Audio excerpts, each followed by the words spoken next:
Assalamualaikum warahmatullahi wabarakatuh. Terima kasih, Waalaikumsalam warahmatullahi wabarakatuh. terima kasih kepada Bapak Profesor Dr. Andes Cecep Suhadirman, SHMH, sebagai pembimbing dalam acara karya pengabdian masyarakat eh, dengan eh, akan memo- akan menampilkan musikalisasi oratorium hukum The Right of War and Peace dari Hugo Gratius. Dan di sini juga ada Pak John selaku perwakilan masyarakat dan juga tim dari Sondre Digital di Tebet. Kami mulai untuk acara ini mulai nanti awalnya adalah dengan melakukan oratorium yang saya lakukan sendiri. Yang kedua terus habis itu paparan dari Prof. Cecep Suhadirman, dan juga yang ketiga adalah diskusi yang antara Pak Cecep, saya dan juga perwakilan masyarakat. Untuk awalnya kami langsung aja untuk menghemat waktu dengan melakukan oratorium.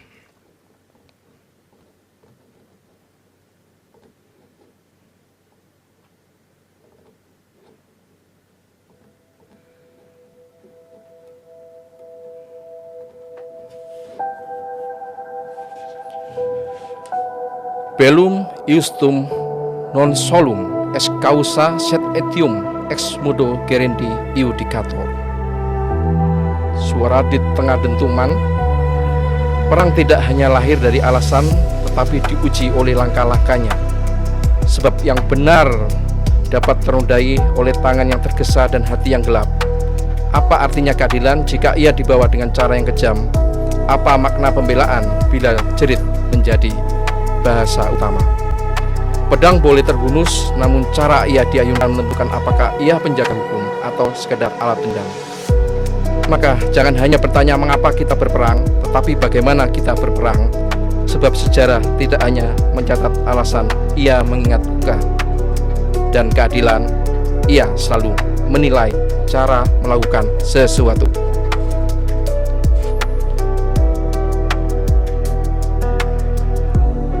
Ius naturale etiam in bello vim suam retinet.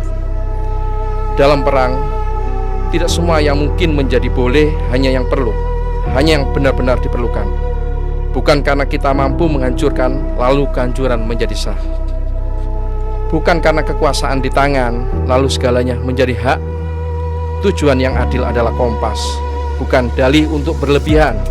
Ia menunjuk arah, bukan membenarkan segala jalan.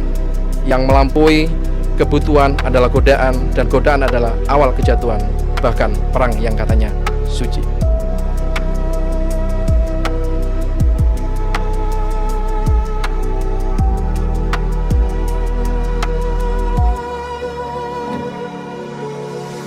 Ius naturali etiam in bella vim suam retinet.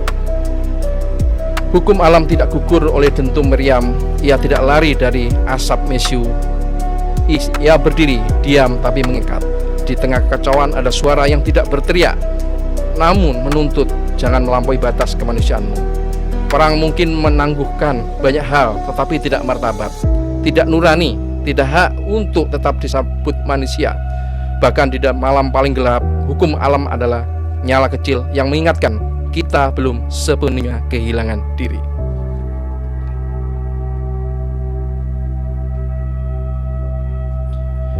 Innocentes directe liadere nolicat. Yang tak mengangkat senjata bukan musuh, yang tidak memilih perang tidak boleh menanggungnya. Anak, ibu, orang tua, mereka bukan strategi. Mereka bukan angka, mereka adalah batas terakhir moral. Jika keadilan mengorbankan yang tak bersalah, maka ia telah berubah rupa, dan perang itu, seadil apapun namanya, telah kehilangan jiwanya. Karena keadilan sejati selalu tahu kepada siapa pedang harus berhenti.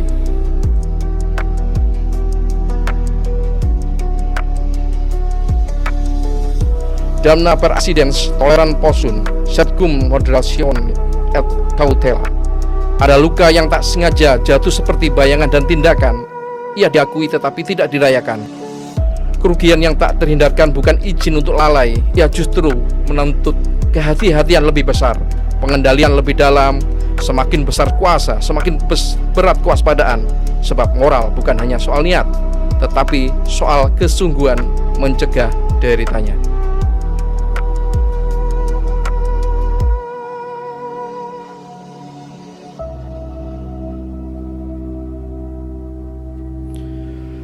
Vis et metus sunt instrumenta belli, sed non sine limitibus iuris.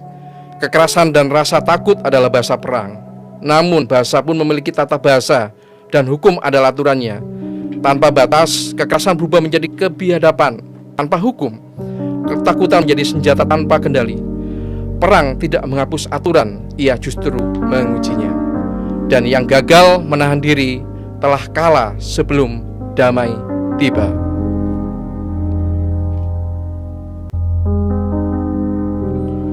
Dolus bellicus licitus est, si fidem pactam non violet. Tipu daya boleh menipu langkah, tetapi tidak boleh mengkhianati kata. Strategi boleh menyamarkan gerak, namun janji adalah tanah suci. Sekali kepercayaan dilanggar, bahkan musuh tak lagi percaya pada damai. Dan perang yang mengkhianati janji menutup pintu bagi masa depan. Karena tanpa kepercayaan minimal, perang tak akan pernah benar-benar berakhir.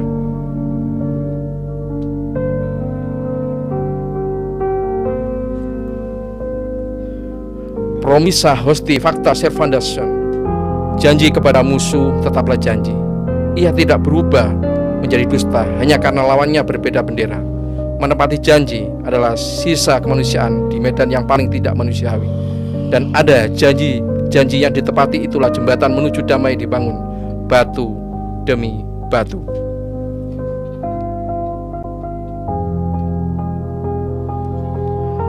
Neutralis non punende sum. Yang memilih tidak mihak tidak boleh diseret ke api. Netralitas bukan kejahatan, melainkan pilihan untuk tidak menambahkan luka. Namun bila netralitas berubah menjadi topeng bagi ketidakadilan, maka ia kehilangan perlindungannya. Hukum membedakan dengan cermat antara diam yang jujur dan diam yang bersekongkol.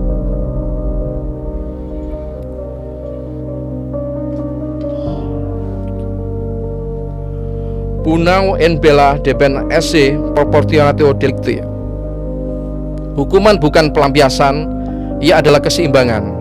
Kesalahan kecil tidak boleh dibalas dengan kanjuran besar. Proporsionalitas adalah napas keadilan.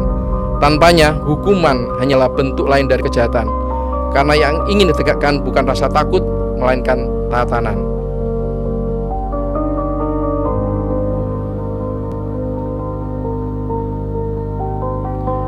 Finis belli est pax justa et stabilis. Perang bukan tujuan, ia hanya jalan terpaksa. Tujuan akhirnya adalah damai, yang adil, yang bertahan. Damai yang lahir dari keadilan, tidak membutuhkan senjata untuk bertahan. Ia berdiri di atas pengakuan dan batas. Jika setelah perang yang tersisa hanyalah dendam, maka perang itu gagal. Sebab perang yang benar selalu berakhir dengan keinginan untuk tidak berperang lagi. Terima kasih. Itu oratorium dari saya. Selanjutnya kami simak dari Dr. Cecep Suhardiman untuk pemaparan biografi dan juga pemikiran Hugo Grotius. Waktu dan tempat kami persilakan.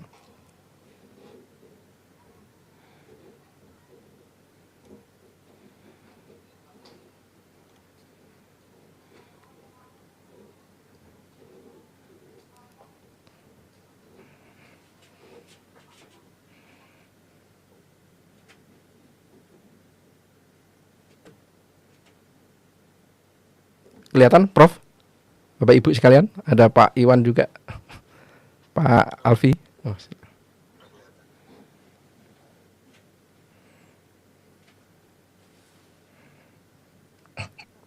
Pak Alfi.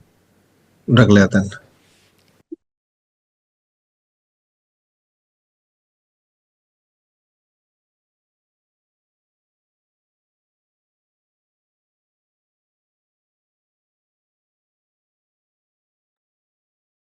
Ya, tolong dibantu aja ya share screen-nya. Dilanjut nih. Terus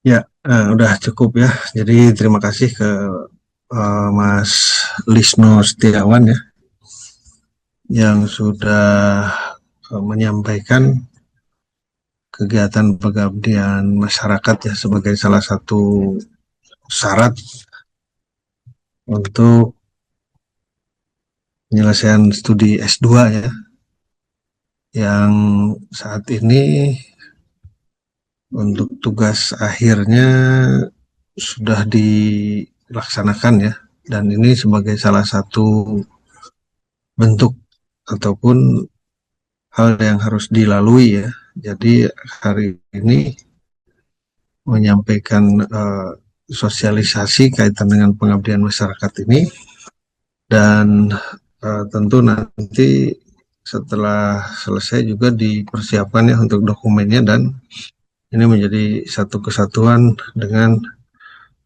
dokumen yang disyaratkan ya oleh fakultas ya. Nah, jadi kaitan dengan apa yang disampaikan pada hari ini ya, bicara tentang musikalisasi oratorium Hugo Grotius, The Right of War and Peace. Nah, kalau kita kaji secara umum ya, bicara tentang terjadinya perang ya, nah tentu ini juga sesuatu yang sebetulnya tidak diinginkan oleh semua pihak gitu kan. Nah, tetapi ketika terjadi peperangan ya tentu juga di situ masih berlaku atau yang tadi dijelaskan ya, ada hukum yang harus ditaati, ada hukum yang harus dipatuhi ya. Nah, tetapi namanya juga kan terjadi peperangan. Ya tentu di suatu negara yang mengalami terjadinya peperangan tersebut, ya tidak bisa secara utuh penegakan hukumnya dilakukan gitu kan. Nah, karena dalam konteks ini ya jangankan untuk melakukan penegakan atas diri sendiri ya, atau misalnya di negara tersebut, nah, situasinya saja kan tidak memungkinkan. Nah, sehingga sering dibuat gitu kan, ada tribunal internasional ya, atau pengadilan internasional yang kaitannya dengan apa yang dilakukan atau misalnya terjadinya kejahatan-kejahatan terhadap perang. Nah, tapi sekali lagi bahwa konteks penegakan hukum dalam situasi perang ya lagi-lagi memang tentu tidak bisa disandarkan atau dilakukan oleh negara yang memang sedang mengalami peperangan tersebut ya. Nah, tetapi tadi memang perlu adanya campur tangan ya, atau apa yang disebut dengan sebetulnya fungsi ya dari United Nation ya, atau Perserikatan Bangsa-Bangsa yang memang punya peran untuk melakukan peacekeeping force, jadi penegakan perdamaian ya, yang tadi sudah dipaparkan dalam bentuk apa yang disebut dengan narasi ya, narasi ataupun puisi yang tadi disampaikan Mas Lisno kan gitu. Nah, kembali kepada persoalan yang terjadi ya ketika terjadi peperangan ya, tentu sesuatu yang tidak diinginkan tadi ya. Dan realitasnya saat ini juga justru mulai menunjukkan ya, hal-hal yang terjadi di beberapa belahan dunia itu justru terjadinya peperangan. Nah, kita bisa lihat misalnya bagaimana hal yang terjadi hampir secara pengetahuan dan seingat kita ya, yang terjadi di Timur Tengah misalnya antara Israel dengan Palestina itu kan. Nah, itu kan juga merupakan suatu perang abadi yang tentu memang tidak berdiri sendiri kan gitu. Ya, artinya ada negara-negara yang memang menjadi pendukung ya, baik pendukung Israel maupun koalisi dari Palestina gitu kan. Nah, kemudian juga saat ini kan terjadi lagi antara Rusia gitu kan dengan Ukraina ya, atau Ukraina. Nah, itu juga dipicu oleh apa yang terjadi di region Eropa gitu kan, dan termasuk juga ada keikutsertaan atau keterlibatan pihak luar ya, baik itu kekuatan Amerika, China kan gitu ya. Nah, jadi kita juga tidak bisa menutup mata ya bahwa di Negara Kesatuan Republik Indonesia saja atau di NKRI ya, nah saat ini negara kita juga ikut aktif sebetulnya sebetulnya menyuarakan ya untuk terjadinya perdamaian di internasional atau perdamaian di dunia internasional. Nah, seperti apa yang terjadi baru-baru ini gitu kan, Presiden Prabowo Subianto ikut ke dalam sebuah organisasi gitu kan, yang disebut yang Organization of Peace gitu kan, yang digagas oleh Presiden Donald Trump. Nah, di situ menurut apa yang disampaikan, keikutsertaan Indonesia itu untuk mendukung kemerdekaan Palestina gitu kan. Nah, tetapi banyak pengamat juga melihat bahwa bagaimana bisa memerdekakan atau memberikan kebebasan bagi Palestina, sementara Palestina sendiri juga tidak diikutsertakan di dalam organisasi itu kan gitu. Nah, tentu di dalam negeri sendiri itu kan pro kontra terjadi kan begitu ya. Nah, tetapi apapun itu, nah kalau bicara dari konteks hukum, yaitu yang tentu kita juga tidak bisa menafikan ya situasi dan kondisi yang dalam keadaan perang. Nah, ini sangat tidak memungkinkan untuk apa yang disebut dengan law enforcement ya, atau penegakan hukum itu, karena memang melibatkan pihak luar ya. Namanya perang itu kan ya tentu definisinya bisa saja kalau di dalam negeri ya mungkin perang saudara kan begitu ya. Nah, tetapi kalau melibatkan dunia internasional kan perang antar negara kan itu. Nah, tetapi ketika terjadi hal yang seperti itu ya, kalau yang melibatkan pihak internasional ya tentu harus melibatkan juga penyelesaiannya kan badan-badan dunia ya, baik itu yang bersifat universal seperti United Nations ya, atau Perserikatan Bangsa-Bangsa, atau di skup regional. Nah, misalnya ada di, kalau yang terjadi di Eropa misalnya kan ada Komisi Eropa gitu kan, di Asia ya kita juga level Asia Tenggara ada ASEAN kan gitu. Nah, ini tentu peran-perannya sangat diharapkan ya. Nah, kalaupun apa yang disampaikan tadi Hugo Grotius pemikirannya ya tidak lepas dari apa yang terjadi pada saat penjajahan Belanda ya. Kalau Hugo Grotius juga mempengaruhi ya. Ada yang ya tentu tujuan perang itu kan untuk infiltrasi atas sumber-sumber daya alam kan gitu ya. Ataupun juga ya memang memanfaatkan sumber daya alam yang ada di kita. Misalnya pada saat itu terjadi di Indonesia ya. Nah, pemikiran Hugo Grotius ini kan tentu menginspirasi ya bagaimana VOC ya, sebuah organisasi dagang Belanda yang datang ke Indonesia ya, yang tentu tujuannya adalah bisnis kan itu. Nah, kemudian juga yang berikut kaitan dengan apa yang terjadi di Eropa ya.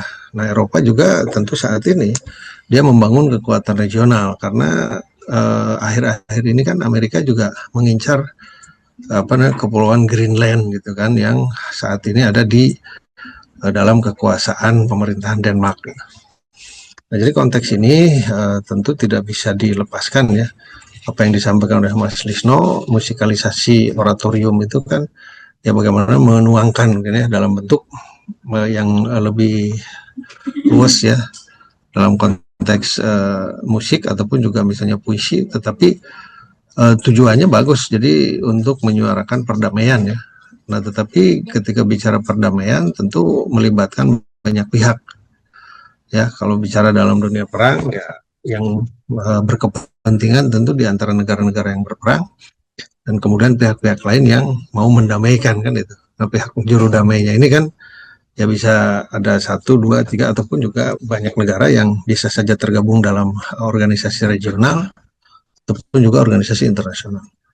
Itu mungkin yang bisa saya sampaikan ya. Pada prinsipnya ya penegakan hukum tentu harus berjalan ya, karena ada adagium kan, kalaupun langit akan runtuh, hukum harus ditegakkan. Nah, itu kaitan dengan ya bagaimana dalam situasi dan kondisi apapun gitu kan, kalaupun memang ya tidak selamanya bahwa hal itu betul-betul bisa ditindaklanjuti atau bisa dilaksanakan secara baik. Itu mungkin, terima kasih Mas Lisno, dan ini juga mungkin nanti bisa disosialisasikan ke pihak-pihak terkait yang berkepentingan ya, karena pentingnya hukum di dalam situasi dan kondisi apapun tetap harus berjalan ya. Dalam situasi perang pun kan ada hukum perang gitu kan, bahwa misalnya perempuan dan anak-anak tidak boleh menjadi target, tidak boleh menjadi sasaran gitu kan. Kemudian juga fasilitas sivil termasuk rumah sakit misalnya tidak boleh menjadi sasaran daripada penyerangan ya dalam konteks hukum perang. Itu mungkin Mas Lisno, tambahan dari saya, dipersilahkan. Terima kasih Prof. Cecep atas paparannya. Nah, di sini ada di studio sini Sondre Digital ini. Di sini udah ada perwakilan masyarakat dari Pak John. Pak John ini salah satu pasti di masyarakat Indonesia sangat care ya terhadap Palestina. Nah, kira bagaimana Pak harapan dari Pak John terkait Palestina dan juga Israel itu? Silakan Pak. Ya, kalau pandangan saya begini, kalau Palestina dengan Israel ini sangat susah untuk diperdamaikan gitu. Karena masalah ini kulturnya udah dari zaman dahulu gitu ya. Jadi untuk memperjuangkan perdamaiannya ini agak rumit gitu. Itu pendapat saya gitu, Pak. Cukup itu aja Pak ya. Ya, selebihnya kalau untuk menjalui jalur-jalur diplomasinya itu memang persoalannya itu mencakup masalah umat Islam begitu dan lain-lainnya. Itu menurut pandangan kita yang selama ini kita amati begitu. Terima kasih Pak John. Iya. Ya. Terima kasih Pak John. Sepertinya memang yang seperti hampir yang disampaikan dengan Pak Cecep tadi, bahwa memang Pak Prabowo ya memang juga di sini memberikan buat terobosan-terobosan dengan sangat hati-hati karena tadi ternyata sensitivitasnya sangat tinggi. Selanjutnya di sini juga ada tanggapan lagi Pak Cecep, monggo Pak Cecep langsung atas tadi. Ya, tentu harapan masyarakat internasional ya kaitan untuk ya terjadinya perdamaian, dan ya tentu mungkin harapan dari warga masyarakat di Palestina sendiri ya, mereka kan ingin merdeka, karena di era modern saat ini masih ada penjajahan. Itu kan juga sangat membuat kita berempati ya terhadap mereka. Nah, yang disampaikan Pak John dari kalangan masyarakat juga ya tentu, kalaupun ini dianggap sebagai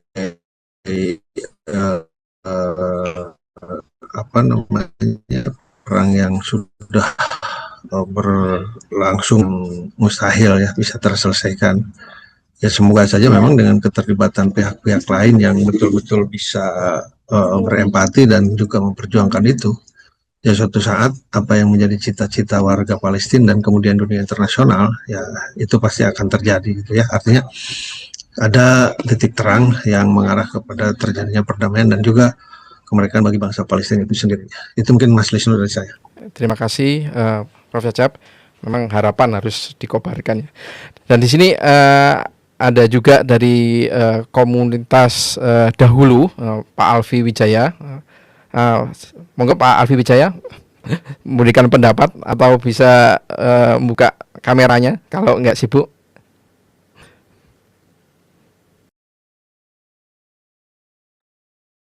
Nah kan Pak Albi, kamera sama mic-nya dibuka aja. Baik Bu, izin masih ada rapat di sini. Saya izinnya waktu aja Bapak.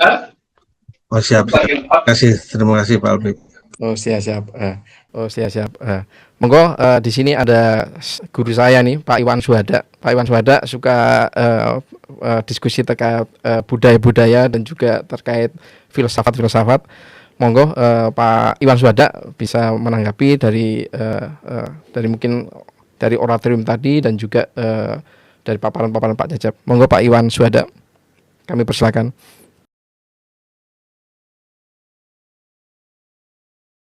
Oh, putus-putus sih Pak Lisno. Oh iya, jaringannya emang sinyal agak stabil. kurang gitu. Ya Pak. Monggo Pak Iwan Suhada. Sudah ada? Monggo Pak Iwan Suhada. Oke.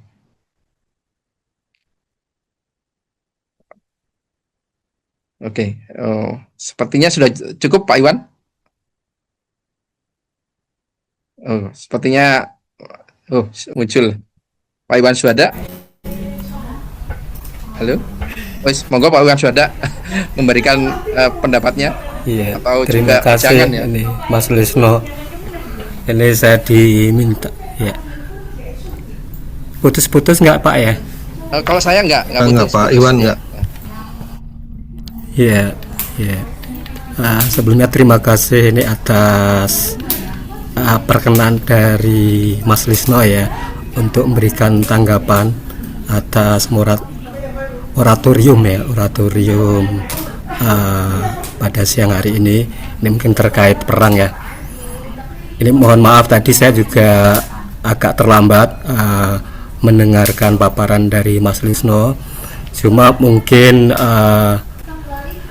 sebagai tanggapan ya atas apa yang tadi disampaikan oleh Mas Lisno terkait perang ya, dan kan mungkin lebih kepada kepedulian ya.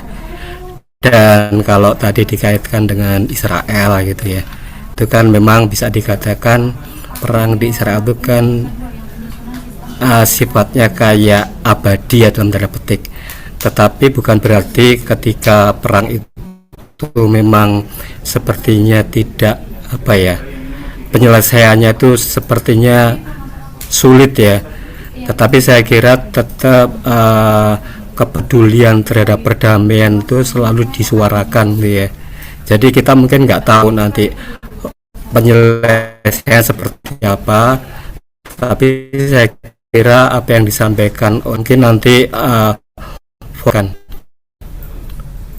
seperti itu Pak, mungkin Pak. Jadi saya mendukung sekali apa tadi yang disampaikan oleh Mas Lisno untuk menyuarakan cita-cita dari perang itu adalah untuk perdamaian. Seperti itu Pak. Ya, terima kasih Pak Iwan ya atas statementnya, dan tentu bagi kita semua ini menjadi suatu empati ya, kalaupun memang di lapangan ya pro kontra kan tetap ada ya. Nah, tetapi upaya untuk membantu ya menyuarakan bahwa pentingnya perdamaian dan kemudian juga semua pihak menghargai apa yang menjadi hak dari bangsa Palestina, ya kita tentu harus dukung kan itu, karena bagaimanapun juga kita sudah dulu ya, zaman sebelum tahun 45 dan mungkin setelah 45 juga ya negara kita kan mengalami hal yang sama ya. Walaupun kita sebagai anak bangsa saat ini kan tidak terjun ataupun tidak merasakan secara langsung, tapi bagaimana kita belajar juga dari para pendahulu-pendahulu kita ya, bagaimana sejarah menyampaikan, membuktikan bahwa ya apa yang terjadi pada saat itu dan dalam situasi yang tidak menguntungkan ya, namanya perang itu kan ya tentu peradaban yang paling rendah itu kan terjadinya perang kan itu. Nah, perang itu kan bisa meluluh lantahkan tatanan yang sudah dibangun ya, baik itu yang kaitan dengan fasilitas untuk pendidikan, sarana-sarana untuk bagaimana kita bisa hidup secara layak ya, kaitan dengan fasilitas kesehatan dan hal-hal lain yang memang dibangun kan, tetapi tidak akan hasil yang memuaskan karena kondisi dan situasi kan lagi tidak menentu. Nah, tentu kita juga tidak boleh pesimis ya, dalam setiap upaya ya tentu akan ada suatu hasil yang ya pada saatnya tentu akan memberikan ataupun juga dirasakan oleh pihak-pihak yang saat ini seperti misalnya di Palestina. Nah, tadi saya menyampaikan juga bahwa situasi dan kondisi perang itu kan tidak hanya terjadi di kawasan Timur Tengah ya, yang khususnya Palestina dengan Israel, tapi sudah merembet juga kan ke wilayah Eropa yang terjadi misalnya antara Rusia kan dengan Ukraina.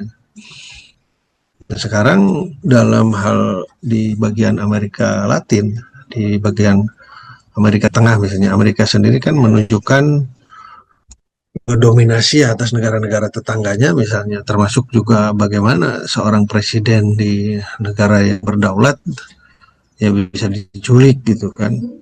Nah, ini juga tentu menunjukkan bahwa bukan saja posisi dari perang gitu kan, nah tetapi itu sudah menunjukkan bahwa penaklukan suatu negara ya dengan tanpa perang yang cukup besar misalnya. Dan juga yang harus dihindari, karena bagaimanapun ya penghargaan atas kedaulatan negara dari masing-masing itu kan tentu memang dilindungi oleh hukum internasional ya. Nah, tetapi lagi-lagi hukum internasional juga tidak bisa berbuat banyak karena setiap perangkat ataupun juga tatanan itu kan harus ada perangkatnya ya. Hukum internasional tentu bisa tegak ketika lembaga-lembaga internasional itu mampu dan mau kan untuk menegakkan hukum itu sendiri. Dan tentunya di kawasan kita sendiri ya, di kawasan ASEAN sendiri kan, saat ini ya terjadi ketegangan ya antara Kamboja dengan Thailand gitu. Walaupun skalanya kan memang tidak besar ya, tetapi itu juga kan berpengaruh. Di kawasan Asia Selatan gitu kan, bagaimana ketegangan antara India dengan Pakistan yang ya tentu lagi-lagi kalaupun skalanya tidak besar, tetapi ini kan akan menjadi cikal bakal ya. Jadi menunjukkan bahwa di masing-masing kawasan itu ada potensi-potensi untuk konflik yang lebih luas, untuk konflik yang lebih besar gitu. Nah, semoga apa yang menjadi konsen kita ya, misalnya tadi Pak John, Pak Iwan sampaikan bahwa perjuangan bangsa Palestina tentu akan membuahkan hasil yang cukup baik ya, terutama untuk kemerdekaan negara Palestina itu sendiri.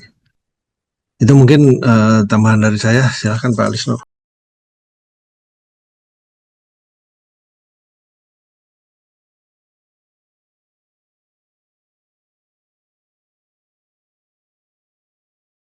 Terima kasih atas masukannya. Bapak Ibu ada lagi? Atau Pak Iwan? Sudah cukup Pak Iwan? Pak Alfi? Sudah cukup. Gimana Pak Iwan? Sudah cukup. Terima kasih. Ya, semoga mungkin kami tutup ya. Izin Pak kami tutup Pak Cecep ya. Ya. Ya, terima kasih Pak Cecep. Mungkin seperti judulnya, suara di tengah dentuman. Mungkin suara-suara kita mungkin sedikit lirih dan juga mungkin di sini banyak mungkin dari bisingnya, dari segala politik global dan lain-lainnya. Tetapi kita tetap harus bersuara dan harapan itu harus kita kobarkan agar perdamaian itu dapat tercapai sesuai dengan cita-cita Indonesia merdeka, yaitu mendukung perdamaian dunia. Demikian agenda dari karya pengabdian kami terkait musikalisasi oratorium The Right War and Peace Hugo Gratius. Kami tutup. Wassalamualaikum warahmatullahi wabarakatuh. Terima kasih Pak Cecep, Pak John, Pak Iwan Suhada, dan Pak Alfi atas partisipasinya.